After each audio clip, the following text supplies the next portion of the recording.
It is obvious to the most simple-minded that Loci is of an inferior breed. The obvious visual evidence, Commissioner, is that he is of the same breed as yourself. Are you blind, Commander Spock? Oh, look at me. I thought you scientists were supposed to keep an open mind.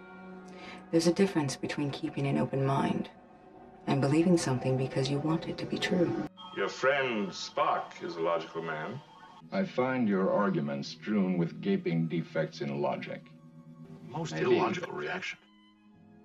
We demonstrated our superior weapons. They should have fled. You mean they should have respected us? Of course. Mr. Spock, respect is a rational process. Did it ever occur to you they might react emotionally? With anger? Doctor, I'm not responsible for their unpredictability. You do not think like the others. There are no colors to your patterns of logic. There's only black and white. Logical, unemotional, completely pragmatic. And we poor, irrational humans whip them in a fair fight. Now you'll find yourself back among us illogical humans again. Which I find eminently satisfactory, Doctor. For nowhere am I so desperately needed. Because she feels. I don't. All I know is logic. The whole try to notion of understand how we logic. feel about our life here, about each other. Emotions are alien to me. I'm a scientist. You're gonna leave here without them? Run off on some wild goose chase halfway across the galaxy just because you found a discrepancy in a hydrogen cloud? Doctor, I am chasing the captain, Lieutenant Uhura, and Ensign Chekhov, not some wild aquatic fowl. Mr. Spock, you have a remarkably logical and analytical mind. Thank you. I prefer the concrete, the graspable, the provable. You'd make a splendid computer, Mr. Spock.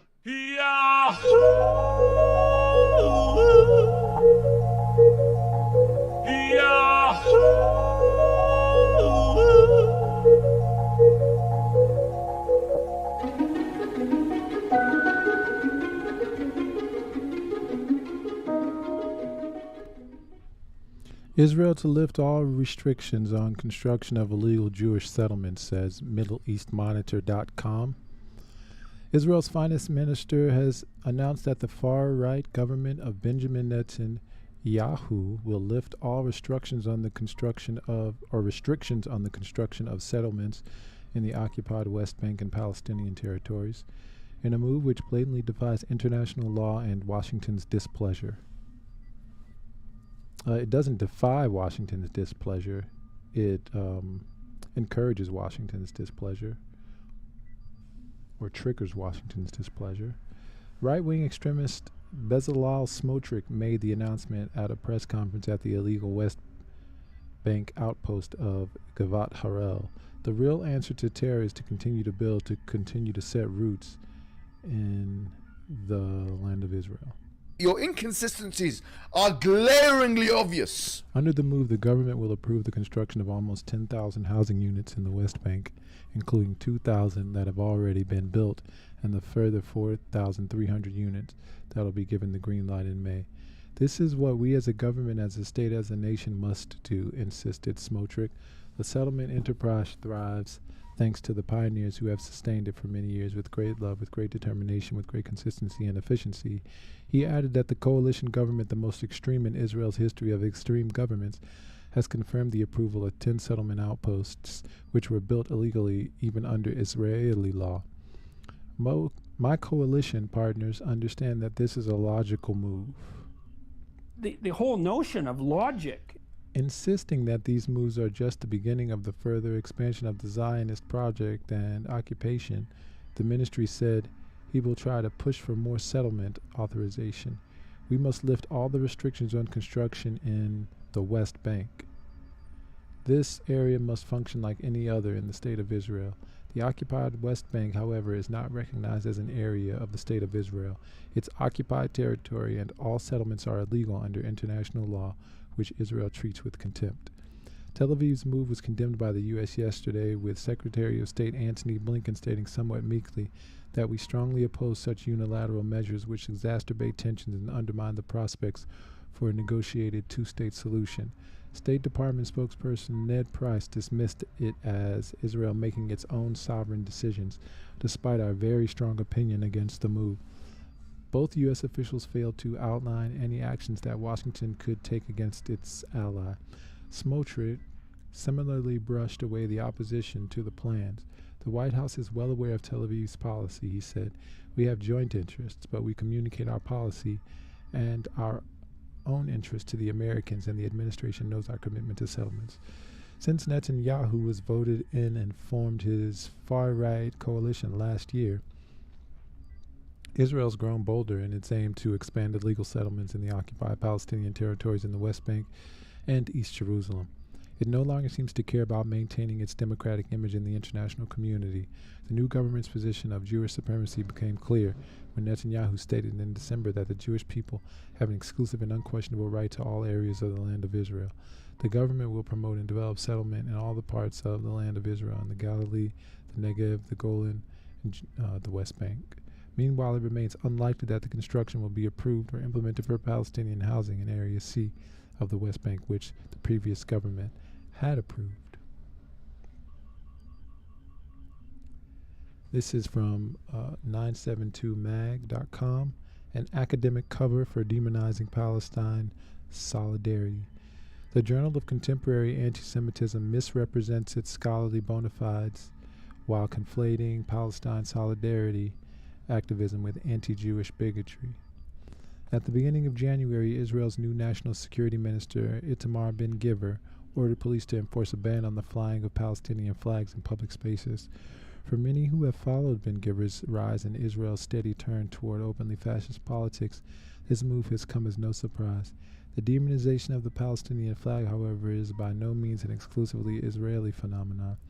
Almost exactly a year earlier, a paper titled "The Palestinian Flag as a Tool of Oppression" was published in the Journal of Contemporary Anti-Semitism.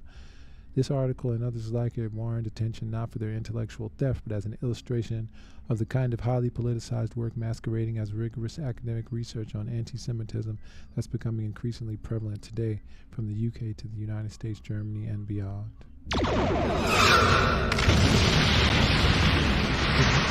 The JCO describes itself as a leading scholarly publication in the field. Indeed, it appears to be the only active English-language journal devoted entirely to the study of anti-Semitism. And if it's the only one, it is a leader, so that wasn't a lie. It's currently published biannually by the U.S.-based Academic Studies Press and has released 10 issues since launching in the fall of 2017. In addition to publishing double-blind, peer-reviewed articles, and we know what maybe we don't know what double-blind is here. Let me get a denotation of that. Double-blind. Double-blind peer reviews, the identity of both the author and the reviewer is kept hidden. That's not acceptable on JSTOR. For the reader, however, these articles are visually indistinguishable from peer-reviewed articles and are not identified as such in the issue's table of contents. I mean, that's the crux of academic integrity, and that's the science behind academic journals. So if you eliminate that, then there's no checks, there's no analysis. Yeah, there's not even. I mean, the data can be questioned because there's no analysis. Let's say that. Ewan Phillips, who wrote the article on the Palestinian flag, is the head of media for the British anti-Semitism watchdog, Labour Against Anti-Semitism. Quite how this amounts to the label of a distinguished senior researcher is not explained. Whoa. Let's try and unpack that for a second. Let's try and de-emotionalize this for a second. Let's try and intellectualize this for a second. Let's try and rationalize this for a second. Ewan Phillips, who wrote this article on the Palestinian flag, is the head of media for the British anti-Semitism watchdog Labour Against Anti-Semitism. How this amounts to the label of distinguished senior researcher is not explained. The aim of his paper, published as one of the journal's target articles, was to examine Palestine solidarity protests held across the UK in response to Israel's bombing of the Gaza Strip in May 2021, and to assess the way the signifiers of the pro-Palestinian movement convey aggressive anti-Semitic meanings. Early on, it's become clear that this paper is in fact not an academic argument or assessment at all. For one, it's lacking any consideration of the semiotics of flags, how they relate to memory, culture, and identity. That one would accept from a scholarly article on the topic. Second, of the 50 different references cited, only 3 are from academic sources. The rest refer to Twitter posts, newspaper articles, and political organizations such as Labour Friends of Israel, a pro-Israel group within the UK's Parliamentary Labour Party. The Pro-Israel Organization Committee for Accuracy in Middle East Reporting and Analysis, and prominent British Zionist campaigner and blogger David Collier, who believes that Palestine is not a real place, but a colonial invention, among others. Moreover, the narratives around which the article is structured are the holy trinity of Hasbara. The occupation of Palestine is complex. Support for the Palestinian struggle equates to support for Hamas, and the Palestinian Solidarity Movement is demonizing Israel out of hatred of Jews. Wow. Holy Trinity of Hasbara. Hasbara has no direct English translation, but roughly means explaining. It's a communicative strategy that seeks to explain actions whether or not they're justified. Interesting. As it focuses on providing explanations about one's action, Hasbara has been called a reactive and event-driven approach. Hasbara. Ignoring the real-world repercussions of Zionism, it's unclear how Phillips fits the definition of distinguished senior researcher. The same can be said of a paralegal working for the British Financial Conduct Authority, who penned an article in the JCA in 2020 titled, "Did a Corbyn-led government pose an existential threat to Jewish life in the UK? Revolutionary States and the Destruction of Jewish Communities." This article, whose title refers to a declaration published jointly on the front pages of Britain's 3 biggest Jewish newspapers in July 2018, argues that a hypothetical Corbyn administration should not be measured by its election manifesto, but by Corbyn's perceived affinity to the Venezuelan, Cuban, and above all, Iranian regimes. This, I presume we've got to do a huge Corbyn expose, because that was a huge pivotal thing, especially for UK progressive politics. This article makes no attempt to establish a comparative framework or methodology. Rather, it simply describes the histories of Jewish communities in these countries and transplants their fate into a fictional Great Britain led by Jeremy Corbyn. Again, similarly to Phillips' article, only 5 of the 65 references are academic in nature. It's not only non-peer-reviewed articles that don't stand up to scrutiny, but also several of the regular articles which are subject to peer review. One such article is by David Hirsch, a senior lecturer at Goldsmiths University of London, academic director and CEO of the newly launched London Center for the Study of Contemporary Anti-Semitism, and an editorial consultant for the JCA. In his piece, Hirsch tries to make the case that anti-Zionism is anti-Semitism by completely ignoring the real-world repercussions of Zionism as a political movement and instead reducing it to a subjective expression of Jewish identity. The article evades any discussion of Zionism as the ideological engine behind the establishment of the State of Israel as a Jewish state at the expense of the indigenous Palestinian people, and as the force that continues to determine its policies toward Palestinians in their land today. Again, Hirsch's article does not provide much scholarship among the works it references, nor does he offer any methodological framework. It remains a mystery how this article passed independent peer review. What all these articles have in common is a reliance on the assumption that the authors knew people's real motivations, regardless of what they say. It's a pseudoscientific epistemology that claims the ability to look into one's opponent's mind and know what they really mean. A pro-Israel, anti-Palestinian journal. The pseudoscientific direction and the neglect of Palestinian perspectives when Israel and Zionism are discussed in the journal might be a reflection of its leadership. JCA's editor-in-chief Leslie Claff, who teaches law at Sheffield Hallam University, argued in a 2010 paper that the removal of Israel as a Jewish state would necessarily entail the annihilation of the several million Israeli Jews who live there.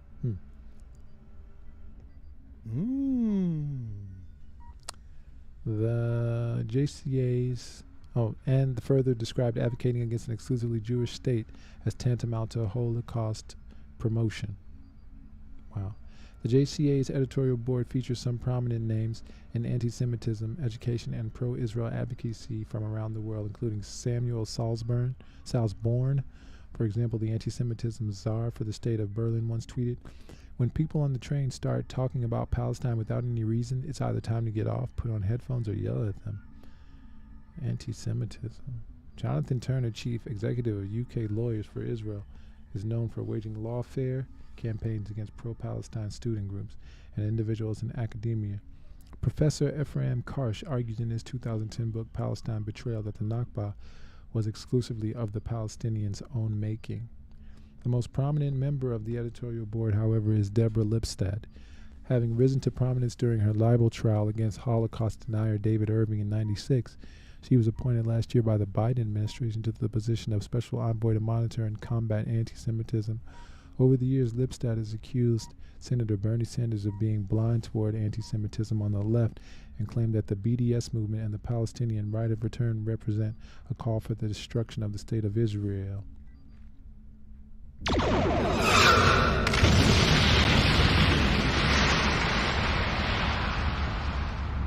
So some might say that, the British situation with anti-Semitism and the U.S. situation with anti-Semitism should not be equated and are in no way connected. Deborah Lipstadt is the connection.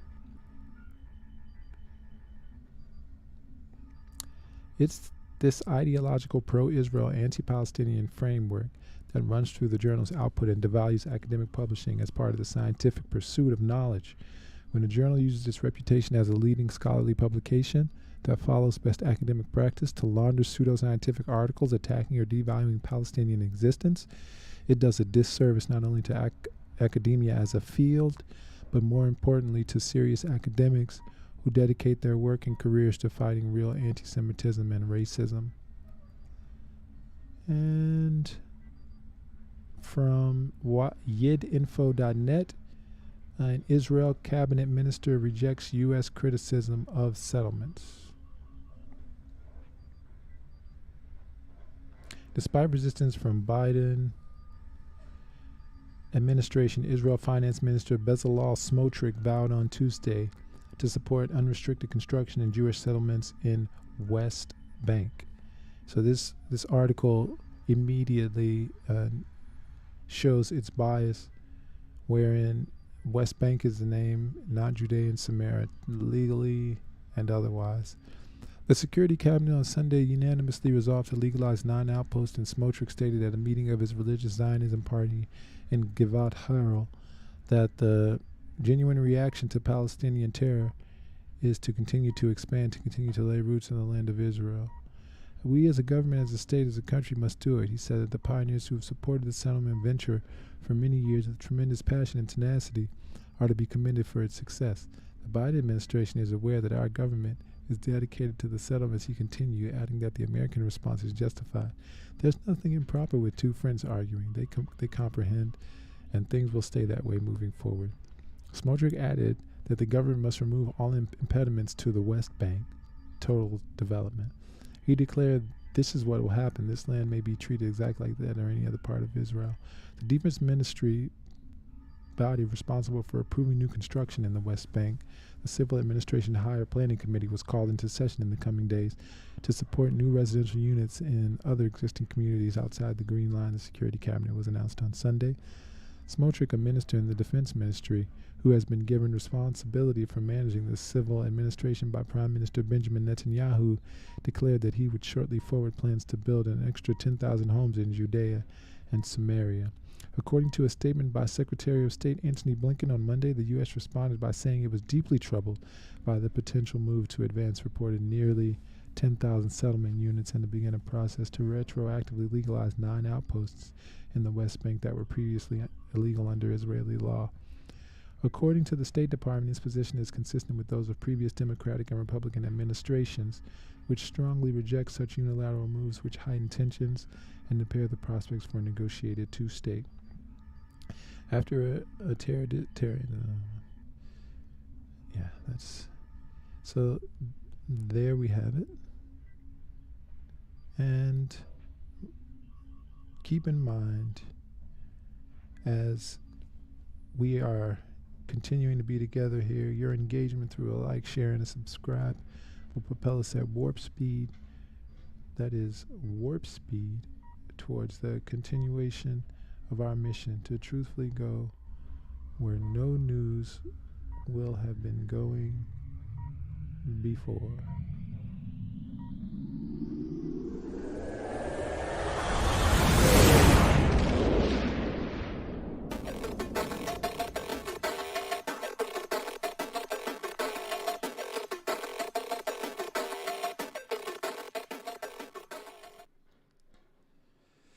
So, to end out, we want to read a few comments from some videos that we partook in today. This is from the Simpcast from Chrissy Mayer's post. It says, let's see, anything interesting? Yeah, keep up the great work, ladies. Good show. Definitely.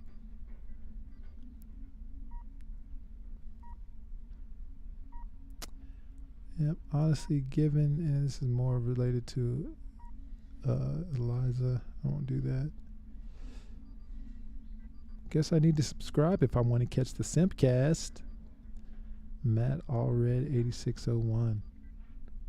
Yeah.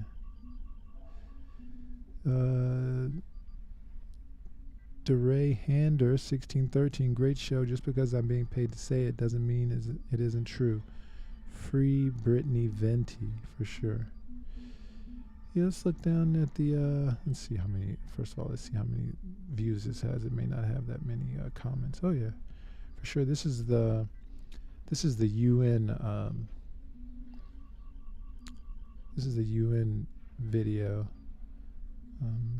Syria opens 2 more borders crossing for humanitarian aid. Let's see. Red 222. They should have opened all roads for aid, stopping or stop caring about the war and start helping the people, it says. Tree Ring 8228 says trauma is an understatement for what these people have been through from the earthquakes. A lot of empathy here. Isaac Malcolm 8595. Too damn proud to ask for help from people. And where's Allah in this country? Wow. And then Rhubarb Pie 5232 says the U.S. and Western sanctions do not allow humanitarian aid coming to Syria. Yeah, and that should be the narrative, right? The U.S. Western sanctions and also the UN. The UN should be focused on. Russia should be focused on. Syria should be focused on. This scapegoating about HT. Is it HTS? Yeah, HTS is absolutely a distraction. Let's see. This one has 21,000 views, so it should have a good amount of comments here.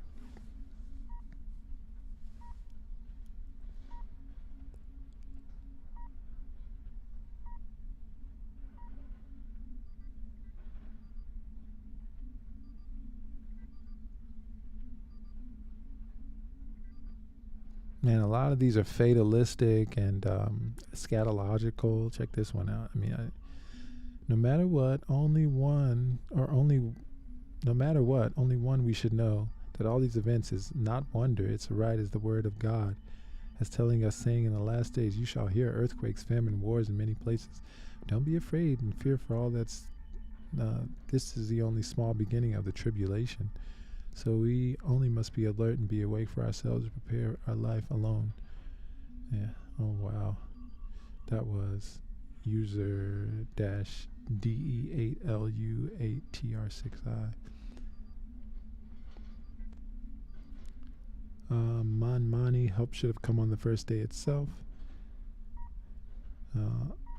Amar Sohail 7901, people need assistance and support. Don't politics or not politics help the people through anyways?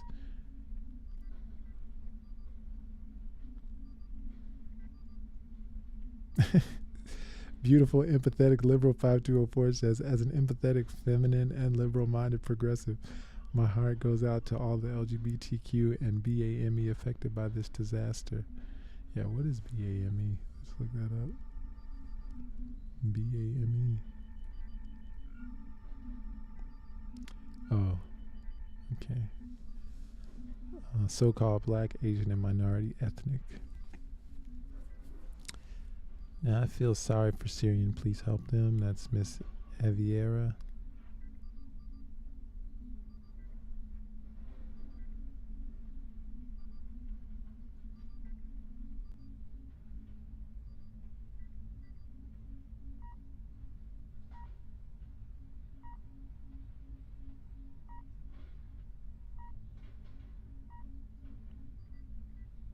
JPatchy3889. Why they delayed action? How many lives could have been saved in the interim? Just like the Russian Kursk submarine disaster, Putin refused American rescue operation immediately, and 100 sailors perished. Yeah, I guess you could say that because Russia and Syria, they vetoed having those border crossings open, so that's the reason why they've been closed otherwise. And after the tragedy occurred, after the earthquake happened, that didn't change. It was the same issue. All right, so lastly we have two-state delusion. Some comments on that.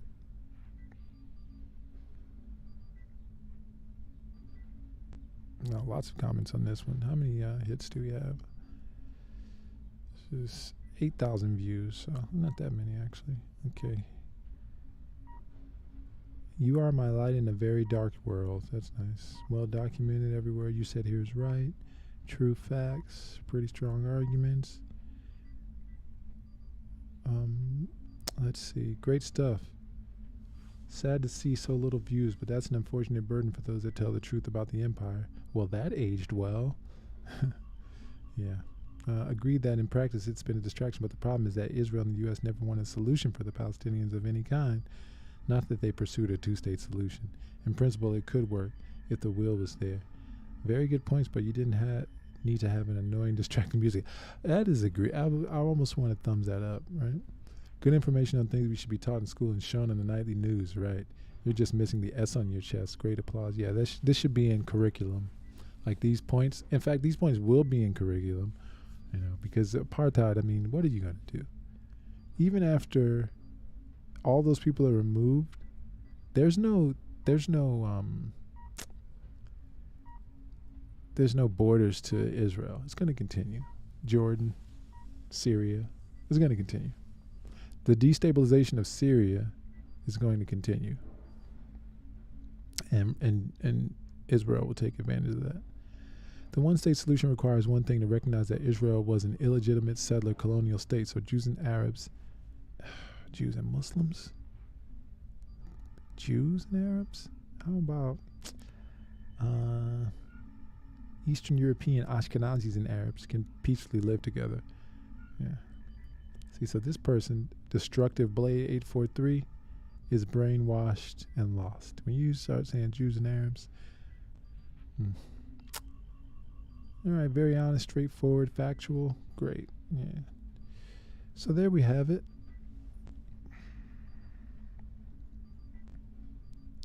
And I'm going to open a channel here.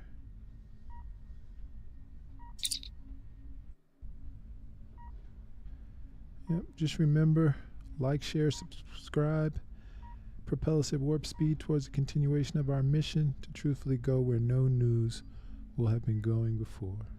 Beam me up, Mr. Spock.